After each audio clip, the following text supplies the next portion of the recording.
Hello there! Would you like to find out today what you can do right now, this very minute, in order to change up your LinkedIn profile that you will get seen and noticed and build something that is compelling on your LinkedIn profile so that once they do find you, since you're more visible, you will get a phone call from an employer or a key decision maker like a recruiter?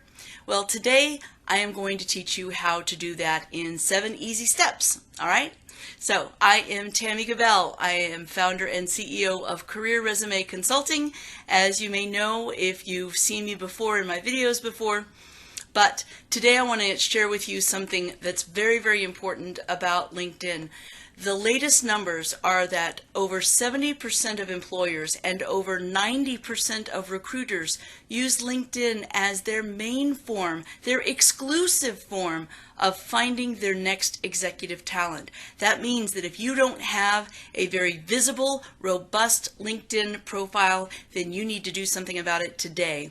And I'm going to give you 7 tips on what you can do today to change up your LinkedIn profile for the better. All right? So the first thing is going to be your picture. People spend 16% of their time on a LinkedIn profile looking at somebody's picture. People don't care what you look like, they just want to know what you look like, okay? So that's really important. It makes you, if you don't have a picture, that is going to discount you from being looked at all. So you have to have a picture, even if it's a bad one, but here's how to take a great one. Get someone to take a photo of you using a phone, and these days phones have great lenses on them. Do it outside before it gets too snowy, and do it where there's color in the background, perhaps some architectural design, but what you want is indirect sunlight where you're not squinting, and you want to have a toothy smile. All right? Have a great smile. That's going to make all the difference. All right, if you do that and you crop it really tight, okay, right around here, then it doesn't matter what it shows on the background. Because it's cropped really tight, they're not going to know what's in the background. You just want to have something that shows off your best face, okay? That's going to be really important. Second thing that you want to have is a headline. That is what's underneath your name. Okay, now keep in mind when people do a search for somebody like you, they're trying to find someone like you, and you come up in the search results. They see your picture, which is really important, they see your name, and then they see your headline. Usually what people put are, maybe they put they'll either put one of two things. They'll either put the job title that they have been in the past or what they currently are. That's usually what people put. Or they will put seeking new opportunities. Don't do that. Never put seeking new opportunities. That actually shows that you're desperate and nobody's going to call you if they see seeking new opportunities, okay? So what you want to change that to is a value proposition statement. So let me explain what that means. So a value proposition statement explains, number one, what type of company you're looking for. Large market leader, small to mid-sized company, companies in the XYZ metropolitan area, whatever it might be. So you're going to put that, what you're looking for as far as what type of company you serve, and then what problems you solve, what business problems you solve. And if you can show how you affect the bottom line of the companies that you have worked for in the past, that's going to be the best thing. I'll explain what I mean by that. I used to have CEO of Career Resume Consulting on my LinkedIn profile headline right underneath my name. Nobody cares. Nobody knows what Career Resume Consulting is. That doesn't mean anything to anyone. But when I changed it to, I think it says something like career search expert globally helping 6-figure and 7-figure executives find their perfect job and get paid what they're worth. That's telling people who I work with and what I do for them. Does that make sense? So you could say something like helping market-leading technology companies save millions of dollars through smart procurement practices, okay? Or saving or perhaps generating millions of dollars in top-line revenue through innovative sales techniques, all right? So you understand what I'm trying to say? What type of company you're looking for or want to work for, and then what you do for that company. And it's an implied big promise, but hey, if you've done it in the past, you can show them that you've done it several times over, then it shouldn't be a problem. And that's what's going to get you noticed more than anything, okay? Now, underneath the value proposition, which was going to be the headline, you're going to have your summary statement. Now, most people don't have a summary statement, and if they do, it's very small. You want to have a very nice, robust summary statement, but the most important part of the summary statement are the first 2 lines, because that's what shows up before someone clicks see more. So you have to make those 2 lines really impressive, really pop. So if you've been able to save millions over the course of your whole career, or if you've been able to make millions in top-line revenue, save millions in bottom-line process improvements, whatever that might be, you need to have it in the first 2 lines so that they can read that, so they will want to read more, okay? And I like to put it in first person because people read first person the fastest, and when they read fast, they will read more and longer. So you want them to read fast. I like to put it in first person. Okay, now something to note too.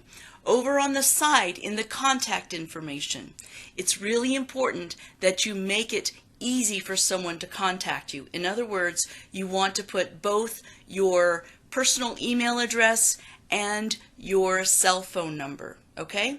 Always have it easy for them to contact you in case they want to, because if you're looking for a job, and believe me, everyone has a robust LinkedIn profile who's an executive these days, and if they don't, they should, and therefore it really should not be a surprise to anyone that you work with that you have a great LinkedIn profile. As a matter of fact, many of our customers, when we write a really fantastic LinkedIn profile for them, they're worried that they might get fired because their boss knows that they're looking. We've never had anybody get fired for having a great LinkedIn profile, all right? So feel free to put as impressive as information as possible. Now, underneath the summary section, there are highlights or activity. All right. Now, the activity is usually the things that you share, or the things that you comment on, or the things that you like. What I want you to do to set yourself apart as a thought leader is to write articles. Now, these used to be called LinkedIn posts. They are very short articles, very much like blog posts. Even though they call them articles now, they don't have to be longer than 3 or 4 paragraphs long, okay? So I would recommend a how-to article based on best practices that you've learned. Perhaps it's how to create great sales teams, how to lead operations organizations through change management, something like that. It could be anything like that where you give a couple of examples, maybe 1 or 2 examples, a couple of tips or points, and then summarize it at the bottom. And then, of course, always at the bottom say, link in with me, connect with me on LinkedIn, and then give your LinkedIn profile. Even though they probably have it, show that LinkedIn profile on there, all right? And that's going to get you noticed, and when someone comes across your profile, they're going to see you as a thought leader because you are putting your thoughts down on paper, so to speak, or online, all right? So that separates you from the crowd when you've got articles that you've written about things that you've learned, best practices that you've done, especially if you can show examples of when you've changed the bottom line or moved the needle on the bottom line of the companies that you've worked for. Okay, the next section is experience, and that's going to be, of course, where you've worked. Most people unfortunately, they put job descriptors, what they do when they show up to work every day. People don't want to know what you did to show up to work every day. They want to know, what did you do going above and beyond showing up for work. In other words, what are your achievements? Quantifiable achievements with numbers at the end. The more numbers, the better. Now, if you know anything about what I've said about resume writing, quantifiable achievements are king, and that is the same with a LinkedIn profile. You can think of a one-page functional resume, the way that I like to write them, as being a 30-second commercial, and think of your LinkedIn profile as being the 30-minute infomercial, okay? So you can be longer and give more detail on your quantifiable achievements and bullet point them out and list them as bullet points down on. You should have at least 2 or 3 on each of the jobs that you've held throughout your entire career. Okay, now underneath your experience are your skills. Now, these skills you may not think really mean anything anymore, but actually they do. They are the keywords and phrases that employers and recruiters are using to find you. So go ahead and put the keywords and phrases that people would be using if they were looking for somebody like who you want to be. For instance, if you're wanting to go up into executive leadership and you haven't had executive leadership experience before, go ahead and put the key skills that you would need for executive leadership so that you are seen as an executive leader. All right? In other words, dress for the job that you want and not the job that you have. All right? So keep in mind you can have up to 50 of these skills. And if you're having a hard time coming up with the skills, because these are not from a list that you choose from, you actually have to type them in yourself. So if you're having trouble coming up with them, what I want you to do is email our hotline, which is askme@crcadvice.com. That's again, askme@crcadvice.com. And I will make sure that you get a copy of our keywords and skills list that has over 208 keywords and skills listed on those, like key skills, key experience factors, things like that, that you would use, that employers are using to find people these days. Okay, so if you want that, just email your request to askme@crcadvice.com, and that is our new hotline number or email address. You can always ask any questions you want on that hotline email address. Okay, so it is important to use those key skills and use up to all 50. Use all 50 of those. Okay, so then finally underneath you need to put a lot of groups. Now they've in the new user interface in LinkedIn, they've really changed the groups so that it just shows interests, and it'll include people that you are following and perhaps companies you are following and also groups that you're participating in, and it'll put it all in one. However, you want to be added into as many groups as possible, because the more groups you are in, the more likely it is that you are coming to the top of the list of the people that, like the search results of someone looking for somebody like you. So if you are in the same group as the person who is searching for you, you will come up toward the top of the list. Okay?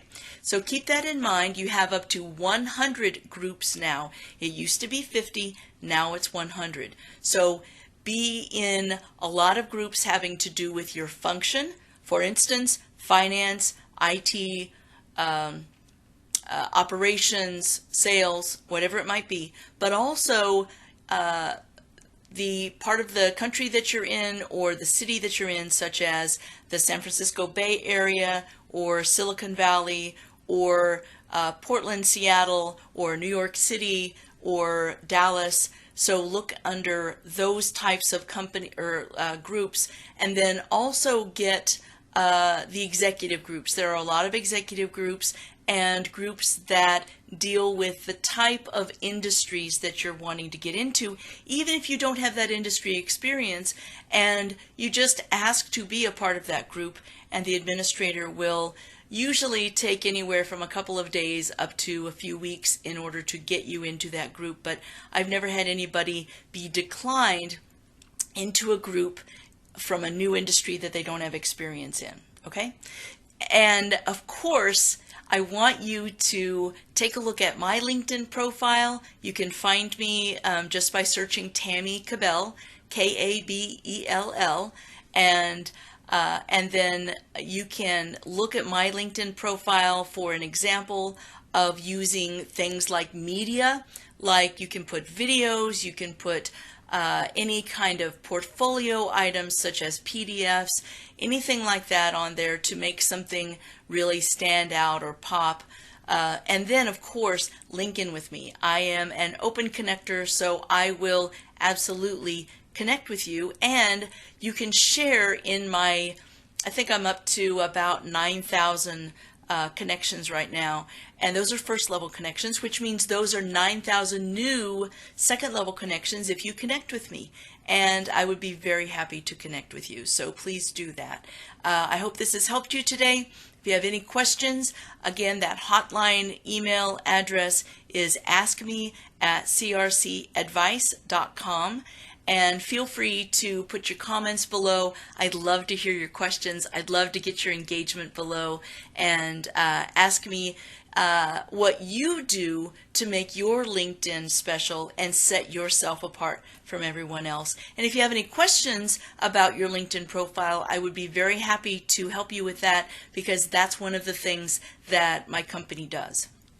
I can answer any questions that you have. So feel free to ask any questions about a LinkedIn profile below. All right. I hope this has served you today. Have a wonderful week, and I will talk to you very soon. Bye now.